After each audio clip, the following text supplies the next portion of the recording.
Well, good morning, good afternoon, and good evening, and welcome to 8-Minute Wisdom. This is Dana Scranton, and today's topic is on marketing. Fruit salad marketing versus the 5 questions. First of all, let me address the fruit salad marketing comment. Sometimes, not always, but sometimes there are those who market their goods, their products, their services as if it's fruit salad. And what I mean by that, take a typical fruit salad like the one shown on the screen here. You have grapes, strawberries, bananas, apples, pears, oranges, tangerines, and so forth. And so you throw this fruit salad together and you put it in front of somebody and you hope that they like it, or at the very least, they pick out the things that they want. And that's fruit salad marketing. It's not a targeted approach. It's a very broad approach, kind of like throwing spaghetti at the wall. If you'll remember that episode where we talked about speed, the velocity of value versus volume of value. Same basic concept. The 5 questions is a test that you run from both sides of the interface. And by that, I mean you as the entrepreneur are marketing to a population of people. And that population could be comprised of the entire planet, mostly not, or a small niche market that you're focused on. So whatever your product is, whether it's goods, services, an opportunity, or your leadership, here are the 5 questions that you might consider asking. Now, the first pass through this, I'm going to do it as if I were the customer. So the questions I would ask as a customer, 5 questions. What is it? What does it do? How does it work?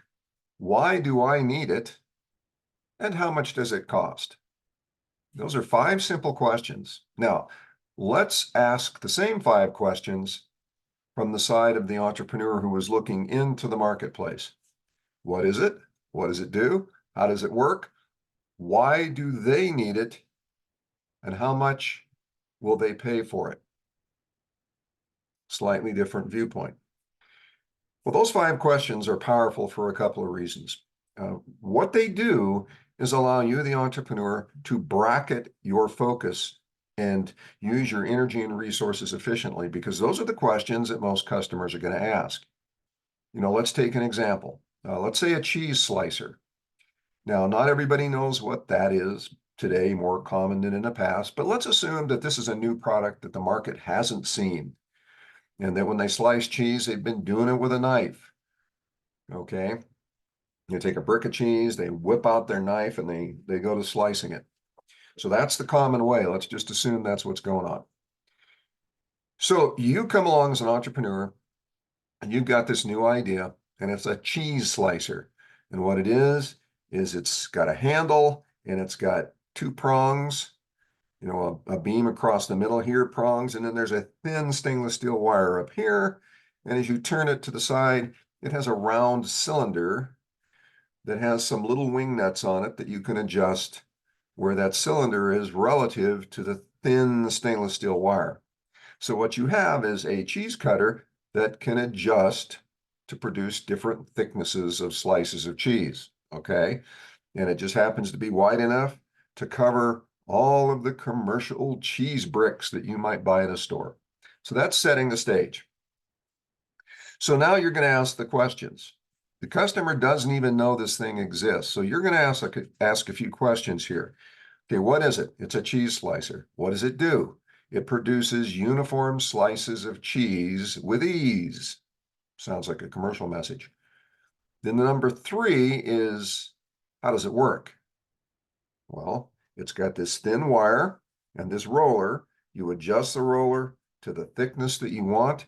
This thin wire effortlessly cuts down through the cheese, and you end up with uniform slices of cheese cut with ease. That's how it works. So then the next question is, well, why do they need it? Well, because cutting cheese with a knife doesn't produce a uniform slice. And, up until the point where you can have a uniform slice, it may not matter that much. But, not having a uniform slice can mean that it doesn't look good. If you're putting it on a burger or something like that, one side melts faster than the other and runs off, and, you don't get a uniform coverage. It could be that you're an entertainer and finicky about your cheese. And so when your guests come over, they notice how the cheese is cut kind of sloppily and it's in a wedge or an angle, and, something like that. And so, there's just a lot of little reasons that you may not envision, but you're asking, well, why do they care? Well, it's easier to cut. They get a uniform slice. And if they're worried about consuming too much cheese, they can set the gauge and cut the slice of cheese to get what they want in terms of volume. So you run through all these ideas about why do I want, if I were the customer, why would I want this thing? And then finally, what will they pay for it? Well, up until this point, what they're using is a knife, which they have in the drawer anyway. So the question you're asking is, what value do they place on getting a uniform slice of cheese that you can cut with ease? But there's another factor, and we're going to get to that when we flip to the other side. So now let's flip to the other side. I'm the customer, and I've got this fancy little brochure in my hands, or I'm watching late night TV and I see an infomercial, or some guy shows up at my front door with a cheese slicer in his hand. So the customers say, well, what is it? And the guy's going to say, yeah, it's a cheese slicer. Okay. Well, what does it do? Well, it slices cheese and gives you a uniform slice of cheese, uniform thickness. Okay, great. Well, how does it work? So you show the person, or the brochure shows the person, or the infomercial. You adjust it, get the thickness you want, and just drag it down the face of the cheese cube, and poof, just like that, you got yourself a uniform slice of cheese. And so they say, okay, well, that's great. How much you want for it? $9.95. Oh, okay. Well, that seems pretty reasonable. It's less than a $10 bill. I can do that. You probably sold it too cheap, but let's leave it there. So the customer now knows what it is, knows what it does, how it works, and you told them that the reason they want this thing is you get a uniform slice of cheese. And that's fine. You don't want to start throwing everything at them and coughing and puking all over them, all the various reasons they want it. But what you may not know is why they bought it. Now, you could ask them at that point, well, let me ask you a question. Why did you buy this today? Was it the uniform slice of cheese, or was it something else? Well, what you might find is the customer might come back and say, well, it's novel, and I eat a lot of cheese, and I put on dinner parties, and I think this would be something really neat to show to my guests. And not only that, but they're going to get a uniform slice of cheese. Okay. So those 5 questions you can apply to anything. We used a cheese slicer here, but you can apply it to virtually any goods, services, opportunity, or your leadership. What is it? What does it do? How does it work? Why do I need it? Why do they need it? And how much will they pay for it? How much am I willing to pay for it? That's a very simple way to gauge your product. Now, if your product already exists, which for the vast majority of solo entrepreneurs, that's the case, the same questions apply. When you sit down to craft your marketing message, whether it's verbally, in writing, digital format, video format, whatever it may be, those are the 5 questions that very oftentimes people subconsciously are looking for.